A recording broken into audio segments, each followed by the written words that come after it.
Before I start this video, do not forget to comment anything. Your comment make my video go further on the platform. Loid was an orphan who had been adopted by the strongest S-rank wizard and eventually became an adventurer. However, his party dismissed him, labeling him a useless support mage.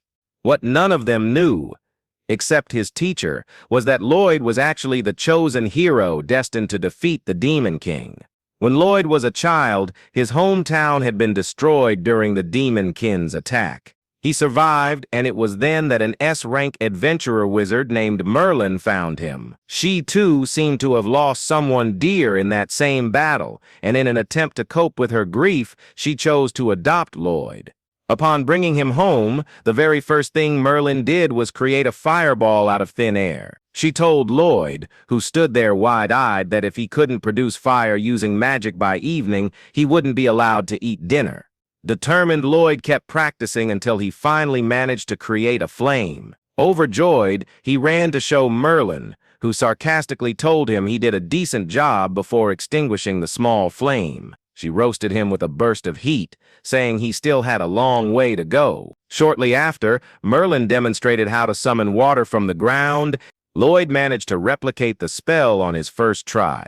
Rather than praise him, Merlin responded with sarcasm once again and drenched him in water. She explained that this was the proper way to do it. As days passed, Loid learned new kinds of magic. Still, Merlin remained perpetually unsatisfied. Even when he sculpted an intricate ice statue of her, she used magic to animate the sculpture, which then grabbed him. She expanded the statue's size and criticized him for lacking skill, eventually breaking it down and causing Loid to fall to the ground. Trusting her completely, Loid believed her words and promised to work even harder to improve. A few days later, Merlin came down with a terrible hangover. Loid used his magic to heal her. As soon as she woke up, she hugged him tightly and thanked him. Yet the very next moment, she dragged him outside for more magic practice. Time passed, and one night Merlin sat in her study poring over ancient texts with a troubled and pained expression. Loid walked in to call her for dinner, and as she stood up, she accidentally dropped one of the books. When Loid bent down to help her pick it up and touch the book, all of its magical knowledge suddenly surged into his brain. The shock caused him to collapse. Merlin panicked upon seeing this. Loid had just absorbed an ancient magic spell simply by touching the book. It was a clear sign that he had the potential to become the chosen one. The discovery stirred up painful memories for Merlin, who feared Loid might repeat the same tragic mistakes she once witnessed. That night, while he lay asleep, she quietly entered his room and cast a spell through a kiss on his forehead. She sealed away the ancient magic inside his mind. She didn't want him to rely too heavily on power.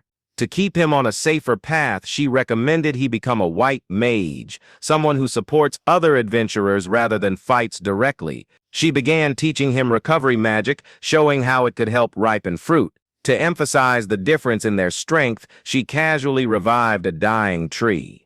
Merlin continued teaching him various forms of magic, but whenever ancient spells came up, she told him it wasn't necessary to learn them. She said those spells had been lost to history hundreds of years ago.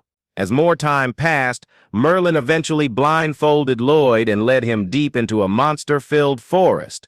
She handed him a single knife and instructed him to return home within a week, using only his magic. Without giving him a chance to protest, she disappeared into the woods, leaving him confused and frightened. Soon after, a wolf monster appeared, forcing Loid to climb a tree to escape its attacks. Realizing that his white mage spells were ineffective in combat, he decided his best option was to navigate his way home while avoiding danger. Using his magical senses, he located the direction of their house and began the long walk back. Along the way, he used magic to ripen fruits for sustenance and experimented at night with new spells that could help protect him. He pushed himself to discover magic that allowed him to run faster and find food more easily. The next day, a giant spider monster nearly caught him, but thanks to his newly developed speed spell, he managed to escape. He kept the spell active until he finally reached his home, where he collapsed from sheer exhaustion right outside the door. Years passed, and Loid grew into a teenager. One day, he stumbled across a magazine about the nearby city. he grew curious about the outside world. Merlin's approach had changed by then. She no longer dragged him to practice magic. Instead, she interrupted his daily chores to brainstorm and test new magical theories. Her ideas came at odd times, often forcing Loid to stay up for several nights in a row, helping her bring them to life. Unable to bear the constant pressure, Loid eventually decided to run away and explore the world. The next morning, Merlin found his room empty, with only the magazine left behind. She immediately realized that her little boy had entered his rebellious phase. Meanwhile, Loid arrived in the city and became swept up in its energy. After spending his limited money on food, he began to wonder how to earn more. At that moment, a recruitment notice for an adventuring party blew right into his face. Unaware that someone was observing him, he decided to try his hand at becoming an adventurer. His first mission with the new party involved fighting a Cyclops. Loid was thrilled, as he had never seen anyone face such a strong monster before. The Cyclops was overpowering Alan, the leader and main attacker of the group, prompting him to call for a healing spell. Loid immediately cast a support spell over all his party members, though none of them even noticed. The archer managed to shoot an arrow into the Cyclops' eye, blinding it. As the creature lashed out the party's tank, Rena stepped in to block the blow. She was surprised to feel barely any force behind the punch. Meanwhile, the party's mage bound the monster with magic, and Alan seized the chance to deliver a finishing blow. Thanks to this, Alan became a celebrated hero overnight. However, Loid received only a few coins for his contribution, being considered a mere D-rank white mage. Believing that he wasn't worth more, he accepted the payment quietly. When Alan suggested they celebrate with a toast, Loid excused himself, explaining that he didn't drink. The girls in the party were irritated by his refusal, but Alan didn't mind. He didn't see Loid as a true member of their group. In his eyes, all white mages were useless, included only to fulfill guild requirements. It made no difference who filled that role. However, Rena had begun to notice that something about Loid seemed unusual, though she couldn't quite put her finger on it. Elsewhere, the man who had been watching Loid revealed himself to be Merlin's informant. He regularly provided updates about her student. Merlin remarked that she wasn't worried about Loid, so long as he didn't grow too arrogant. The informant then asked if she regretted what happened in the past. Biting her lip, Merlin remembered the day she fought the Demon Lord alongside Hero Sybil and their party. Unable to defeat them, the Demon Lord had self-destructed, destroying an entire city. Sybil had used ancient magic to revive all the lives lost in the blast, sacrificing his own life in the process. His death had devastated Merlin. Though she originally adopted Loid to cope with the loss, she never imagined he might also be a chosen one like Sybil. She vowed never to repeat her past mistakes and swore to do whatever it took to protect Loid. Back in the city, Alan continued to rise in fame by slaying powerful monsters, all thanks to Loid's unnoticed support. Rena remained the only one with even a faint idea of what was really happening. One night, Alan received a request from the soldiers to eliminate golems that had been killing troops near a patrol point. He eagerly accepted the mission, expecting an easy fight. The party reached the patrol area, and Loid used his magical sensing to discover that the golems were located behind a waterfall. Inside, Alan fought the golems, but a hidden summoner kept creating more. Loid noticed that the summoner was using a magic stone to power the spell. He quickly buffed the archer, instructing her to shoot the enemy. She followed his guidance, and her arrow curved perfectly around a pillar to strike the summoner in the chest. Loid then ordered the party's wizard to teleport the staff to him, which he immediately sealed. Alan was irritated by Loid's commands, believing only he had the right to lead the party. He focused on attacking the golem, despite Loid's warning that it had gone berserk after losing its master. Alan ignored him and charged in. Forced to act, Loid used a special spell to reach Alan and save him from being crushed. Alan grew furious, but the golem shut down soon after, giving him the chance to destroy it. As soon as the mission ended, Alan fired Loid, accusing him of being useless and cowardly for always staying in the back. Having been gaslighted into doubting his own abilities, Loid accepted the decision without protest. He attempted to join another party but found no available openings and became disheartened. Fortunately, a girl happened to be urgently looking for a white mage. The receptionist explained that it would be difficult to find someone who met her conditions. With no better option, the receptionist pointed toward Loid. The moment the pink-haired girl confirmed that he was an unemployed white mage, she grabbed him and dragged him away. It turned out that the pink-haired girl, Yui, was a member of an S-rank adventurer party. Recently, her team had gone out to hunt down a group of bandits. Their superior strength and excellent teamwork allowed them to swiftly defeat the enemies, cornering even the bandit boss and ordering him to surrender. However, the boss revealed his secret move, summoning a giant stone golem to fight them. Yui's party quickly realized that the golem was resistant to magic. Their weak physical attacks were ineffective. Recognizing the threat, Yui, being the strongest damage dealer in the group, stepped forward to face it herself. She dashed toward the golem and struck it with full force, but her attack left only a small scratch on its stone body. Forced to retreat and dodge the golem Sep's counterattack, she called out to their party's white mage, asking for a strength buff. The white mage, Clum, seemed momentarily lost in thought and took a second to register Yui's request. Fortunately, she managed to cast a spell that enhanced Yui's strength and timing, allowing her to defeat the golem with her next blow. After arresting the bandits, Yui approached Clum, who apologized for spacing out during the battle, admitting it could have cost Yui her life. Yui reassured her not to worry about it, saying she understood Clum was going through personal struggles. When asked about her home situation, Clum suddenly handed Yui her resignation, explaining that she needed to take a break to care for her ailing sister.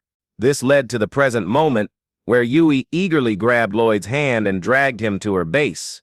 Her party members were left speechless as they watched her bring someone in, surprised that she actually found a white mage, as they were convinced she would fail. Yui introduced Loid to everyone, even though she didn't yet know his name. She then introduced her team Dagas, the shield user, Cross, the archer, and Silica, the mage. Finally, she introduced herself as the swordsman and leader of the party, officially welcoming Loid to the group. Loid asked when he ever agreed to join, and Yui was startled, realizing she hadn't even asked him. Dagas and Silica quickly caught on to what had happened and apologized to Loid for dragging him in without any explanation. They then turned to Yui, pointing out that even if she had found a white mage, he couldn't replace Clum, and they should abandon their current quest. Yui was upset to hear that, reminding them that their client had requested their help and they couldn't just back out. Loid asked why they didn't let another party handle it, and Dagas explained that it was an A-rank quest. Only A-rank and above parties could accept such missions, and currently all A-rank parties were out of town. Since they were the only S-rank party available, they had to take it. Loid was shocked to realize he was standing in front of S-rank adventurers. He genuinely wanted to help. However, his low self-esteem made him believe he wasn't strong enough to be useful. Suddenly, Yui spoke up for him, insisting that they give Loid a chance to prove himself before dismissing him. She took him into the woods to demonstrate his skills. Loid was nervous, fearing that he would let everyone down. Yui kept urging him to do something, and Dagas pointed out that she should at least explain what kind of spell he was supposed to cast. Yui asked Loid to enchant all of them, but Cross and Silica doubted it would work, since casting multiple enchantments was a difficult feat for even skilled white mages. Loid, surprised by the simplicity of the test, asked if she was sure this was all he needed to do to join the party. She affirmed it. The others reassured him that he didn't need to push himself if he couldn't do it, but Loid declared that he would try. He summoned his staff from dimensional storage, surprising everyone, and then cast 5 different enchantment spells on the entire party so quickly that no one noticed.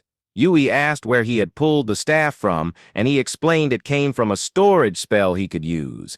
He asked if the enchantments were satisfactory, and Yui was confused by how fast he had performed them, since such spells usually required more time and incantations. Everyone began feeling stronger and lighter. To test the effect, Yui swung her sword at a large tree, slicing through it cleanly with a gentle motion. The entire party was stunned.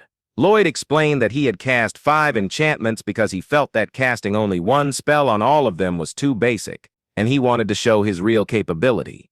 The others were too shocked to respond, while Loid assumed they were disappointed. He returned his staff to storage and apologized, saying he understood he wasn't fit to be their white mage. Just as he began to leave, Yui stopped him and finally asked about his past experience. Loid revealed that he had been fired from the hero's party for being too weak. The party couldn't comprehend what kind of absurd standards the hero must have had, considering Loid's incredible performance. When Loid still insisted that he was weak, Cross began to worry about what Loid considered strong. Loid changed the subject, asking why they didn't just call Clum back. Yui explained that Clum-Sip's sister was seriously ill, and Clum had been looking after her while still working as an adventurer, which had taken a toll on her. Eventually, she couldn't manage both responsibilities and decided to take a break. Daga said they could handle most quests without her, but A-rank missions were too difficult, and they needed a white mage. Everyone began to grow concerned for Clum, still considering her a friend. Loid felt a pang of jealousy upon hearing that. He quickly asked if anyone knew what disease Clum's sister had. Yui recalled that her body was gradually turning into magistone. Loid remembered learning about that from his master Merlin, who had taught him that magistones could convert living creatures into magistone as well. Loid had once wondered whether such a transformation could be reversed, and now decided to test that theory. He asked Yui to lead him to Clum's house, and she agreed. A weary and thin Clum opened the door, surprised to see her visitors. Once inside, Loid got straight to work, asking Clum to describe her sister's symptoms. Clum explained that she and her sister Sylvie had once adventured together, but Sylvie had been injured during a mission and had been ill ever since. Loid requested to see the symptoms directly. Clum opened the door to Sylvie's room and a wave of malicious mana poured out. She pulled back the blanket, revealing that Sylvie's limbs had turned to magistone. Clum explained that Sylvie's mana had gone berserk and her condition kept deteriorating. Clum feared her sister had little time left and Loid asked to help. He stated his theory that Sylvie could return to normal. Clum doubted him, as even expert healers had declared it impossible. Loid explained that Sylvie might have been injured by a high-purity magistone, initiating the transformation. He asked if she had been hurt in a high mana density location. Clum confirmed they had been on a mission to extract a magistone from a cave. Loid requested to see the entry wound, and when Clum showed her sister's waist, which had turned to magistone, he was convinced it was the source. Clum asked how he knew all that, and he replied that his master had taught him. Yui asked Clum to trust Loid, and Clum agreed to give him a chance.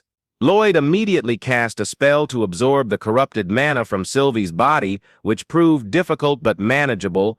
He explained that reducing Sylvie's Sit's mana to near zero was necessary before healing her. As he continued absorbing the mana, he cast another, more powerful and inefficient healing spell that burned away the excess mana.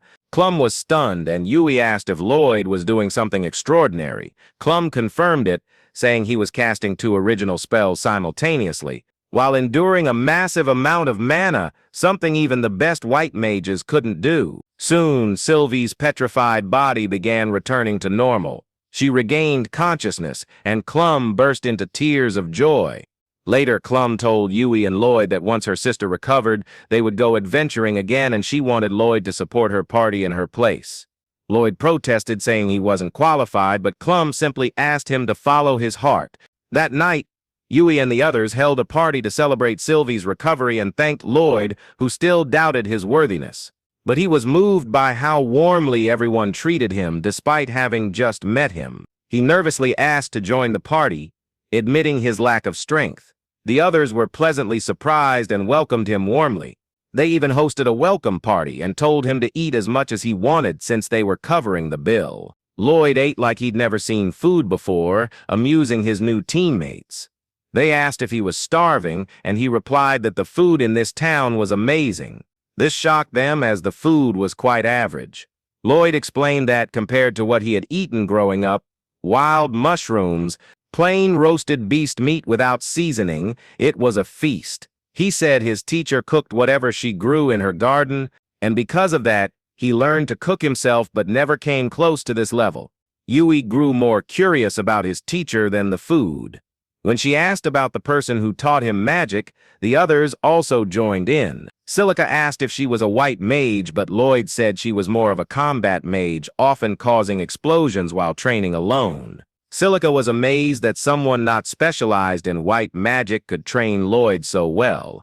He agreed, saying Merlin was incredible. When Silica expressed interest in learning from her, Loid warned that she'd regret that wish once she knew the truth. After some more discussion about Merlin, the team held a strategy meeting.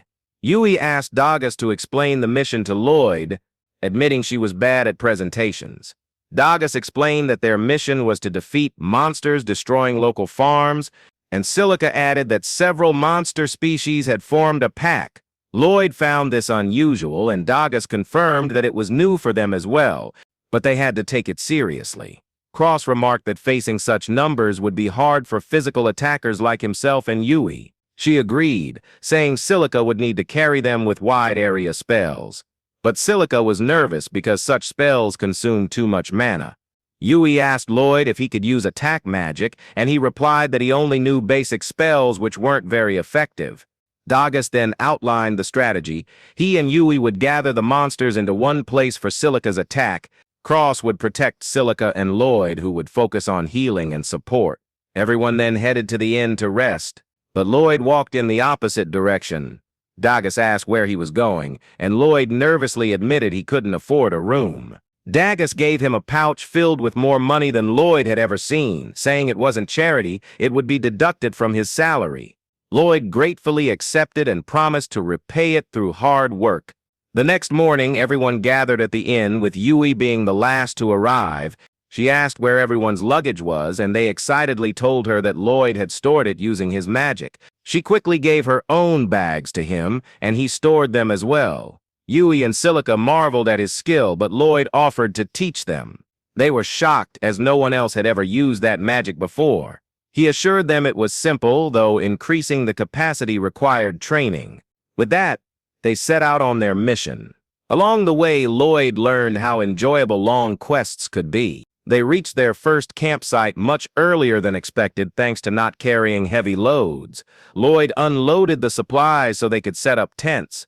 Yui wanted to play in the river, but Dagas reminded her that they still needed to gather firewood and food. Loid volunteered to collect firewood, and Yui gratefully pulled Silica away to bathe. While collecting sticks, Loid spotted fruits he used to eat in his childhood and picked a few for his team. Then he heard Yui screaming. He rushed toward the sound and found a giant serpent attacking the defenseless girls. He attacked the serpent to divert its attention, while Yui and Silica rushed to shore and covered themselves. Loid tossed their weapons to them and cast 2 enchantments instantly. Yui charged in and sliced the serpent in half. The severed head still attacked, and Silica told them to move as she fired a powerful fireball to finish it off. She was surprised by her strength, unaware it came from Loid Sepp's buff. Yui thanked him for saving them and asked him to store her sword. Just before her towel slipped off, both freaked out and Loid got slapped. Back at the campsite, Loid began teaching the party how to use storage magic. He told them to open a space using their palms, but they didn't understand. Silica encouraged them to try, and they awkwardly attempted it. Loid began doubting his teaching ability, but then Silica chanted storage and managed to open a space.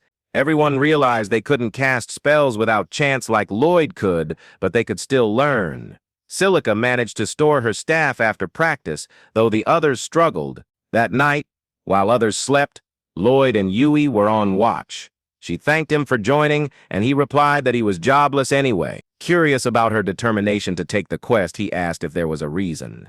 Yui shared that her village was once destroyed by monsters, and she had been the sole survivor. That memory drove her to accept this mission to protect others from the same fate. Suddenly, Loid told her to be quiet. Monsters were near. Yui readied her sword and went to wake the others. They realized they were surrounded by spider monsters and considered retreating. As they moved back, Yui stepped on a twig, alerting the spiders. The creatures surrounded them and began firing webs. The adventurers blocked the first wave, but one spider stole Silica's staff. Trapped in a silk cage, everyone panicked. Loid said they needed to stop the spiders first. He enchanted his teammates, and Yui leapt up, slicing through the web. Cross returned Silica's staff, and Yui cut down 2 spiders using their silk sprays to travel. Loid instructed Silica and Cross to attack. Silica created fireballs, and Cross shot arrows through them, igniting the spiders. The battle ended, and Loid realized he had been giving orders despite being new. He apologized, but Dagas praised him as a natural-born leader. The others agreed, asking him to continue leading in battle. The next morning, everyone had learned storage magic well enough to carry their own luggage. As they resumed their journey, Loid pondered why the spider monsters had appeared. But that's where the story ended. Remember to like and subscribe to the channel. Thanks for watching, and I'll see you next time.